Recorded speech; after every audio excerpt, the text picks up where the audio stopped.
James DeGale, thank you for joining us on Sunboxing. Back in action November the 16th against Dyer Davis. Must be relieved to have got a date and to be ready to box again. Yeah, finally, November the 16th against Dyer Davis, defending my WBC silver title. It's been a long time, obviously only the 2 fights this year. Last fight was in June, it's been 5 months. So once again it's been a bit frustrating, but I've got my date and I'm raring to go now. In an ideal world, how many times would you have wanted to box this year? This year, probably 4 or 5.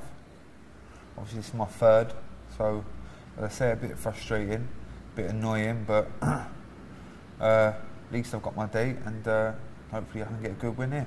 What can you tell us about Davis? Is he someone that you've really had to prepare for and step everything up? Obviously I take everyone serious. Everyone I get in the ring with, I take serious. So I've been training as usual, hard, solid. But he's a decent fighter. He's 23 and I think he's 22 and 3. His losses are to Zach Obika. Got stopped in 10 rounds there, and he lost early part of his career. So it's a decent test, and he's beaten some unbeaten fighters as well. Marcus Johnson, he's got a couple of good wins on his record as well. So I'm expecting a test, but I need to beat these kind of people in good fashion if I want to move on and box for a world title in the next 6 months. Ideally, would you like that to be your next fight after this one, a world title fight? Do you think that's within grasp? 100%. I say I'm ranked higher by all the belts now. I think I'm 5 by the WBC, 4 by the WBO, 7 with the IBF and 9 with the WBA. So I'm ranked high in the top 10 with all the belts. So now it's time for Mick Hennessy to do his job and get me a world title shot. You've had a couple of dates fall through. I know you're always in great shape, you're always training.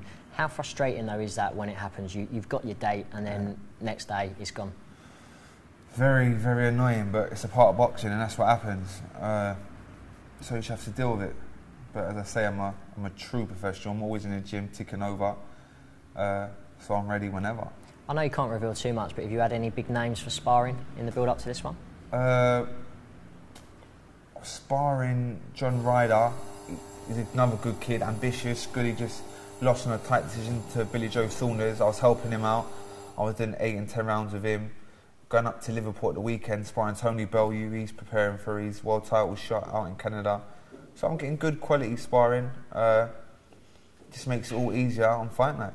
How well do you know Tony? Obviously you were both in Frank Warren's camp a few years ago. I've known Tony since the Great Britain days, like when we used to travel the world and box for our country. So I've known him years now, like what, over 10 years I think. So I know Bellew well, and we're like good friends outside the ring. But when we get in the gym, it's serious and we take things serious and we have a good spar. I was just going to ask, is it hard? Do you sort of have to find yourself holding back when you know it's a friend in the other corner? No.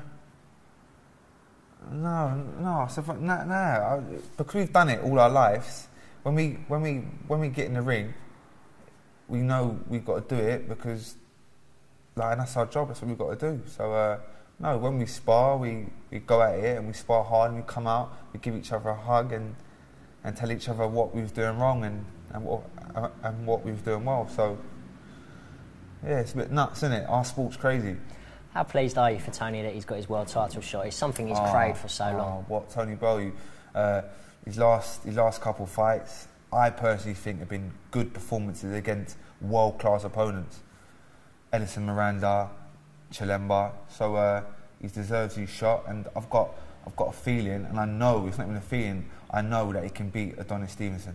I know for a fact he can. Okay. Another person who obviously used to be in your stable when you were with Frank Warren was Nathan Cleverly. Nathan lost first defeat of his career. There was talk that he wasn't going to come back. Were you surprised by that? Yeah, talk of not coming back after one loss against a quality opponent, mate. Was it Kovalev? Right, yeah, good fighter. Typical Eastern European fighter, tough game, but technically very good as well.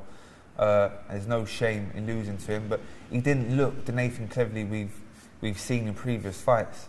He looked a bit not as sharp and a bit, yeah, just not as on it as much. Listen, they can tell he's young. People forget. I think he's only 26, so he's still young. It feels like he's been around for for ages, but he's still young, and he'll be back and be boxing for a world title soon. Obviously, you picked yourself up from a defeat as well. How difficult is it for that first one to then think, right, I've got to just recharge my batteries, come back, forget all the stick, and just get back in there and win again? I've had 6 wins since my controversial loss against Groves, and this will be my 7th fight. So I'm on a good run, and hopefully, as I say, if Mick Hennessy does his job, I'll be boxing for a world title. I'm sure most fans watching this will know that that man who inflicted that defeat, as you mentioned, was George Groves. George is boxing the weekend after you against Carl Froch for the 2 world titles. How do you see that one going? I see it going... I don't think it's a one-horse race that people are talking. I think Groves got a decent chance. I think for 8 rounds it's going to be competitive. I honestly do. But I think Froch is going to get him late on and stop him late on. But it wouldn't surprise me if Groves pulls out the bag. But I'm not too sure, I'm in 2 minds, but I think a majority of me is leaning towards Froch late on. Obviously, George split with Adam Booth. Were you surprised by that? I was. 'Cause I thought, if anything, they made a good couple. Everything was working right. He was boxing well. He was getting the wins. But yeah, everything ain't as it seems. So obviously they've had their differences and they've split. It's well documented, obviously, that there's a real rivalry between you and George. But talking to you now, you seem to have mellowed towards him a little bit from when we first spoke all those years ago. I still don't like him. Nah. Listen, because you just grow up. Obviously, I don't like the guy. I can't stand him, to be honest. But well, he's doing his thing, and that's it. I'm doing my thing, and let him do his thing, and hopefully one day we'll meet again. If you were to get the winner, let's just say in fantasy boxing, who would you prefer? Whoever. I'm not fast. It'd be nice to fight Groves again and revenge that loss, or Carl Froch. It wouldn't bother me one bit. I think I'm all wrong for Carl Froch, but yeah, I wouldn't be fussed one bit. Carl has had in the past a little bit to say about you. He was very dismissive towards you and George. Did that sort of get under your skin a little bit? No, not really, because that's Carl Froch. That's the kind of person he is. So I try and let my boxing do all the talking. British, European champion within 4 years, ranked high by all the belts. So I let my boxing do the talking a majority of the times. And yeah, listen, if that fight comes off, or I'm ready. It don't matter. Originally, your plan was you wanted to be world champion by the time the 2012 Olympics rolled around. Obviously, that's long gone now. But how frustrating was that when you have a goal and you're working towards it, and for whatever reason, probably for reasons out of your hands, it just didn't come around? Obviously, it's very frustrating.